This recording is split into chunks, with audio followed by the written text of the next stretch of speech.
Hey you guys, it's been a while. We are back. We're excited to be with you guys. We wanted to kind of go back in time to the beginning after we got married. We'll talk a little bit about dating, which was like short lived, but it happened. And then we went bowling twice. And that was fun. Yeah. We still go bowling. We did. Conflict, things that we've learned. We'll get into some of those things. This will be an ongoing conversation, but we'll spend a little time on it today, and we're looking forward to it. Let's hop in.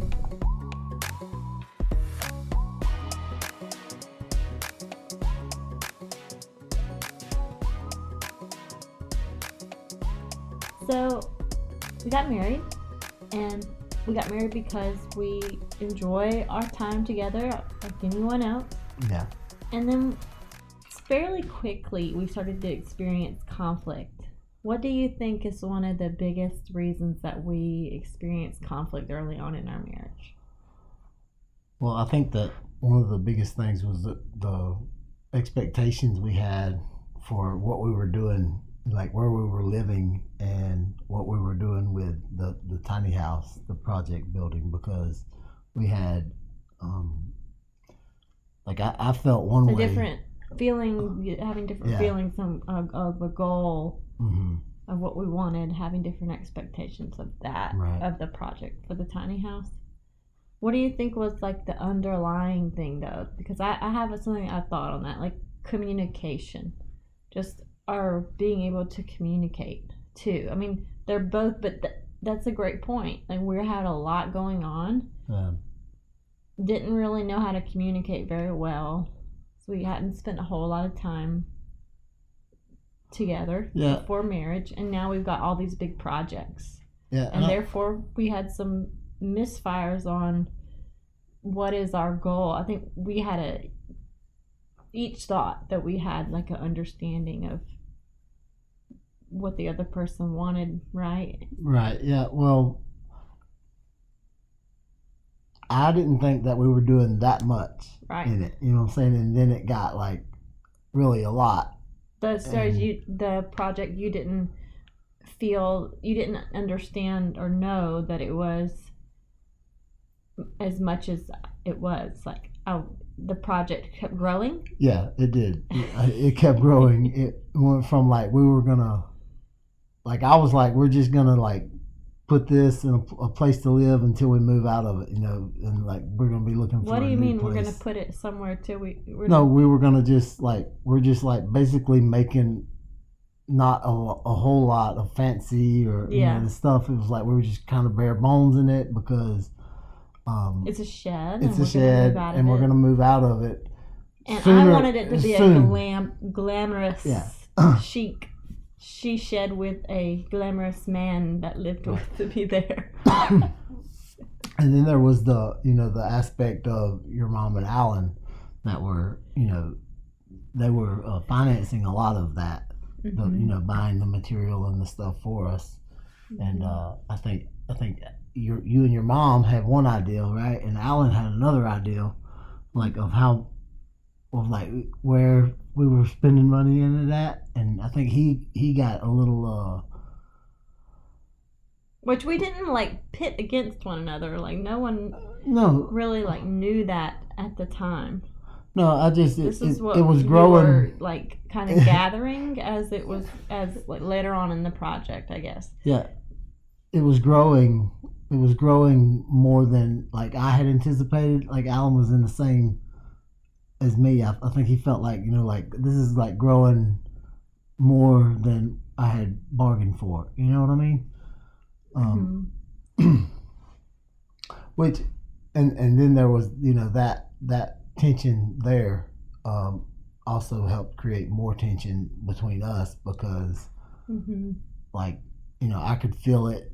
And I'm trying to like stop that, but that's creating more tension between you and me and you. Yeah. And ladies, y'all know how these things can go. You'll see those golden sconces Yeah. And then there's Thanksgiving sale, and you gotta have them. And then there's a end table, and then there's that rug, and different things. I know that I really wanted that. What is the stuff, the mud that you put on the walls? What is that called? The white stuff that we dust and sand and sand and sand and sand. Sheetrock mud. I wanted that sheetrock mud smooth as baby's bottom, and I don't know how to do this. I've never done this before. You're great at it. I'm like trying to grind this thing, and it was a very tedious project. I'm great at it if you haven't seen somebody that really is great at it. Which I really never seen it before. But here I am. We're doing it. And it became a beautiful little home. And it wasn't like, some of y'all may be thinking this became like a mansion tiny home. And it really wasn't. I mean, I think most of the furniture came from like Walmart. I think one of the things came from Home Depot, like the stuff we used for the kitchen, and it had a little kitchen, little bathroom, bedroom, and a loft upstairs with a bed. Yeah, and then there were several what we call in construction change orders. Like where it was one thing. Well, but in my mind, I said this, like, I communicated this. I remember something about the toilet. There was a big ordeal about where we're putting the toilet. That was a big one. Yeah. But we had talked about it and agreed one thing, and then when I was doing it, like right then, it was like changed my mind. It was, the change order was like as I was drilling the hole, like a giant hole in the floor.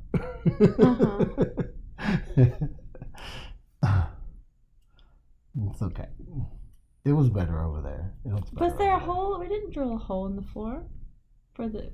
No, as I was laying the hole out to drill the hole in the floor. Yeah, wait, that's not going there. Yeah. I mean, but really, like, these are normal things. These are very. We didn't have set up all the plumbing over the house. What really became the big deal was whenever we thought we were moving, because my parents, they were moving, and then we thought we were going to have to move to Chanchula.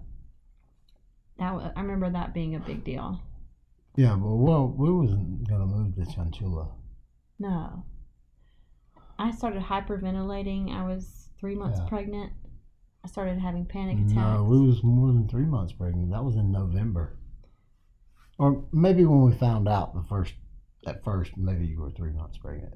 I don't know how long it took them to actually start moving. Our house was in the backyard of my parents, so there was tension. We're bringing tension to them because we're living on their property. They're wanting to move. We're gonna have to now move our tiny home if they decide to move. And so we quickly found a place to move the tiny home. I guess that was like maybe 3 months before we gave birth. I gave birth. It was about 4 months, I guess. That was in November when we moved. Mm-hmm. So it was in November of 2020. We did find a place for the house. So, but what became the biggest turning point, or one of the biggest things that you've grown in, and we've grown in for communicating? What have we learned? Well, I think that we've both learned that, well, I know I'll speak for me. I know that I've learned that I want to hear you the way that I want to be heard. Like how is that one? What does that mean? So just we can talk, we can listen to what you're saying, right? And then it's basically like put myself in your shoes. Like, why are you, not just thinking about, oh, I want to not move this toilet. You know what I'm saying? And we can have a discussion about why. You want to not move the toilet. What does that mean? Well, we just was talking about, like, okay, so instead of us having a big fight about the the toilet because I'm just like I don't want to. I don't want to move the toilet over here because I've already set it up, outside the plumbing to do this because we talked about it, and I can hear like why that you want, and you can like ask and say, hey, I know we did this, but um, I would really like to do this for this reason, and I can hear that instead of just saying, I don't want to do it because I've already done, work to put it here, and now I have to change that. So you're more open to change. Yeah, and just I feel like now and along the way I've grown a lot, in that and patience and my spiritual, walk, just my ability to not be like have this one set way that we can compromise, and come to an. Yeah. I think for me, we'll touch more on that in a minute, but just so I can answer that question too. Like for me, I know that ladies, we go into our marriages, into our weddings with these grand visions oftentimes, and men, maybe y'all do too, but I can't speak for you guys, but I know that whenever we moved into the apartment, I was like, what is our mission statement? I wanted to craft a crest, the Conway crest, and have it emblemed on a blanket and put it on the couch. And we would go for walks, and I'd say, I just need a big old whiteboard. And I would just talk and talk and talk. We'd walk and talk for all the mission and things that we were going to do and accomplish, and we're going to change the world.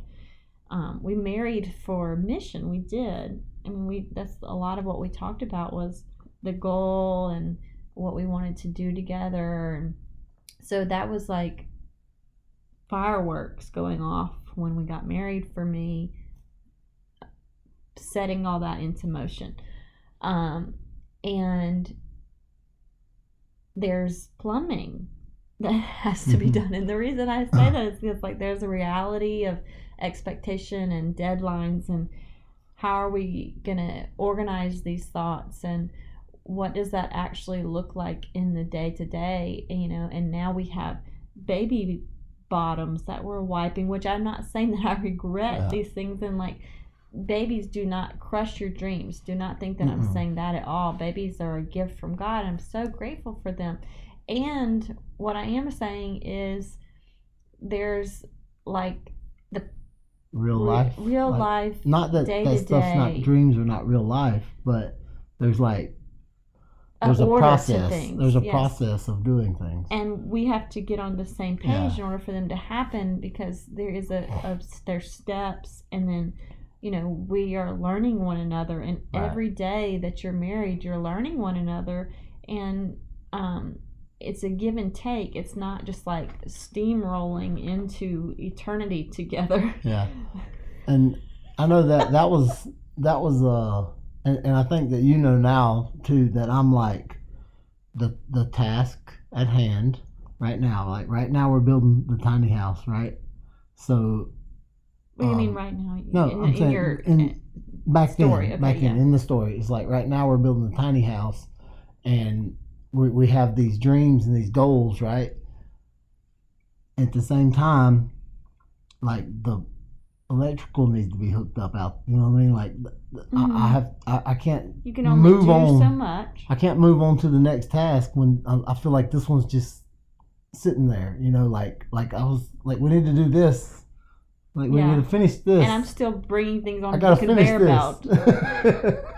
I want things to go faster, and that really sad to say, but like I guess I was a really cute, nice taskmaster in our early days. So that one had all these beautiful dreams. I still have beautiful dreams, but speaking in the past and of the past, and you would say, like when we get in these heated debates, you've mentioned before that you had felt like a tool. And I would hear these things and I'd just be like, oh, my husband feels like a tool. And like I would feel really saddened about that. And I would also be very offended because I didn't understand what that meant. I'm just like, I'm loving you. I make you sandwiches. I make salmon. I love you, and you feel like a tool. Like this is what I get. These are the feelings that my husband is having, and it was fairly early on in our marriage. And I remember we would I don't want to have anything to do with this in your dreams anymore. We would go running off away from one another, and it was sad. And I mean, I think other people can relate to this. And I guess what I really have come to understand is pacing, trying to not be so much in a hurry. And is this a process? Yes, I'm still learning that. And giving one another space, like not just the honeymoon phase, like if that's what I'm calling it, you know what I mean, like right after you get married. And especially during dating, it's like every text, every breath, it's like, oh, there they are. They walked into the room. And I still love, love, love when you walk into a room, babe. No, thank you, though. And I think we just want to have space from one another. And I thought about this too. Like, for so long, I spent in survival mode where I didn't feel safe inside my own body. And so unlearning like that dependency, codependent kind of relationship, which I don't think I was as bad as I used to be when we got married. And like not still though learning how to be just feeling safe in my own body, kind of having a distance from you, not just being stuck up your butt all the time.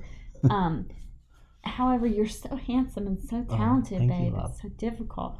But I just having my own dreams, something that doesn't involve you at all, having everything involving both of us being together. When we were getting married, like we were still dating, but I remember looking at you and I was like, but we have to do it together, babe. Yeah. It's got to be together. I was just like so obsessed with that word and like everything. We got to be together, and there's like a healthy, beautiful thing about, like, I guess I'll frame it in loyalty, just being devoted, and then there's like, we need some space, right? I'm gonna go. Yeah. I think this is funny a little bit. So I remember us talking one day about what we want to do, and you asked me like, "What do you want to do?" Right? So I started talking about like kind of painting. Like I wanted to do these paintings like this and that, and he was like, "All I hear you say is what I'm gonna do. I'm gonna do. I was like, "Well, that's what you're gonna do." You asked me what did I want to do. Do you want to paint with me? I'm gonna hold the end of the brush and you hold the front. I don't know. And we didn't do it. Wasn't necessarily like that you'd see that it literally or anything really kind of close to that, but at the same time it was, I don't know how to describe it, like to paint you a picture of like what it looked like, but Elmira, is that her name? Yeah. No. Olivia. I mean Elmira. Yeah. That's our daughter.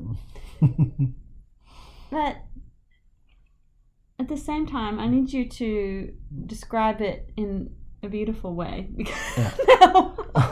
Make me look good, babe.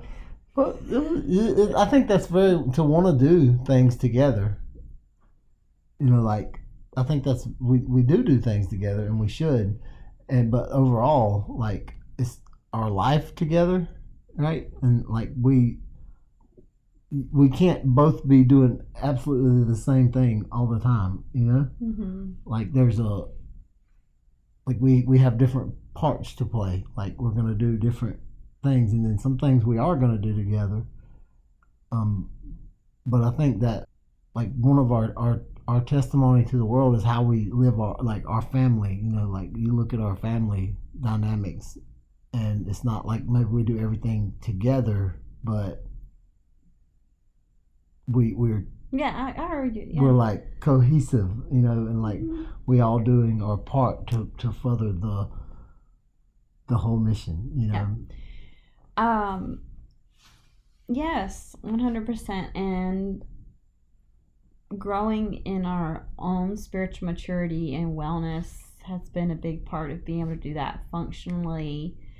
Um, we have fallen off the wagon, a couple times, and I'm grateful to say that we're in a really great place. I think we're happier now than we've ever been, and we just continue to have ups and downs, sure, but we're moving forward every day. And I have to say that has been because of therapy, people, community, consistent relationships, our church family, and those that pray with us. And we get in there and we learn, marriage conferences, date nights, being really faithful to get time alone together during date nights, our own personal walks with the Lord, and just being, I guess, in his presence, like abiding. Being intentional about crafting conversations around the dinner table, asking questions of one another, supporting each other, being grateful, supportive, yes. And not having like that set expectation, it has to be this way, like such a firm grip on what you want, like what I've put on my vision board may or may not come to pass, and being okay with that. I think that's grace towards one another, and not demanding something of yourself and of your life that can be so stifling. Yeah, and so rigid. A lot of the growth that we've experienced has come from that. It's the hard times and the trials, and the heat and the fire and the like, and then reflection, on that, and seeing, and that's where a lot of growth has come from, with a lot of help. This week we've been talking about his presence being priority in our lives, and in the same way that whenever I seek God and his presence as priority, that relationship is cultivated. That same belief system, if that's what I have, that is reflected in my relationship with you.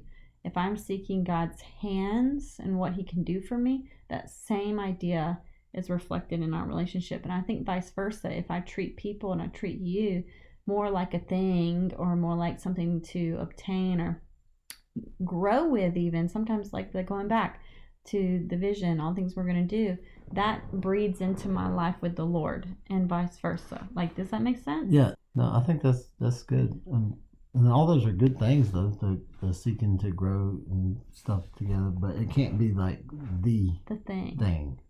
That's got to be the thing that falls in place after we make the presence, of the Holy Spirit in our life, and the presence of the Lord priority.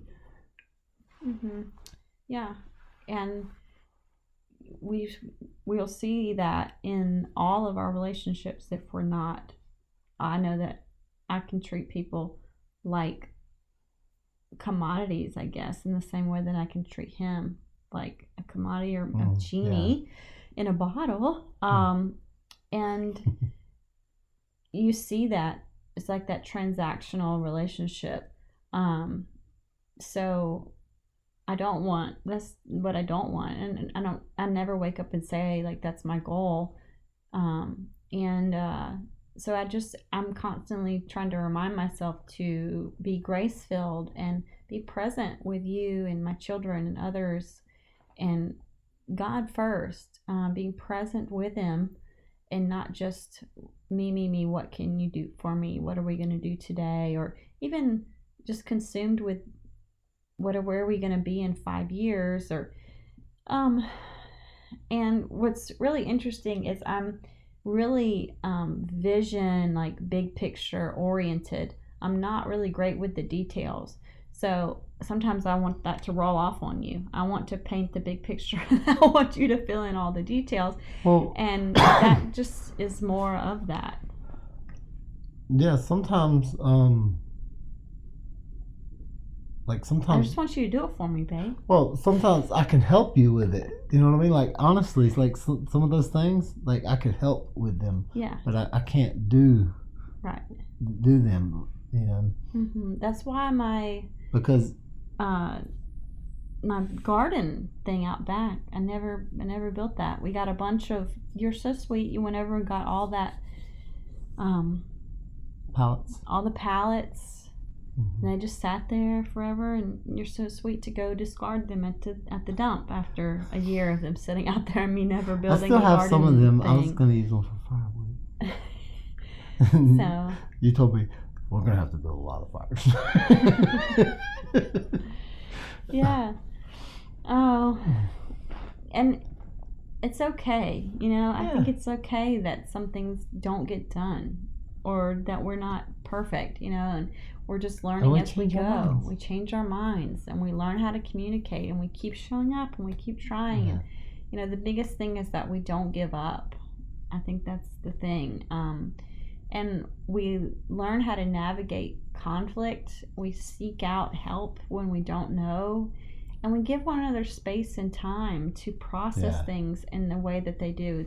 That's been a huge thing as well. Been a huge thing. Allowing you to process or get angry. Me, like, not pushing. Like we have to solve this right now. Like, we can say time out. Yes. And like, I really need that. Like, I get to a point that I now I don't even know what I'm thinking anymore. So I need to stop, because at that point it's just like I don't even know what's happening anymore. And if I have to keep happening and I don't know what's happening, I get like really frustrated. Yeah, you need the space. You need the space to be able to process, and then I believe that you're allowing me to show up, and sometimes I just need to verbalize things. I need that space in order to do that. And you've been really great to say, babe, you're just wanting to figure all this out right now. Like, when I don't realize that, and you're allowing me the space to kind of like come to grips with that, like just realize, and you're helping me to see that. And it's interesting because that same thread kind of is pulling through this whole thing, like wanting control, wanting to know all the answers, in the vision as well as in the conflict. And we both, in all of it, we have to just open up our hands and allow God to take the wheel, I guess. And that is not an easy place to be, but that's where He calls us, and that's where the beauty and where He can step in. Yeah, that's good. Not to be ironic, but we will fill you guys in with the rest of the story at a later date as we continue to unravel conflict, resolution, all the things, love, life, goodness, grace, and where we're at today, how we got here. Thank you guys for listening. We appreciate you, and we will talk to you guys See you guys later.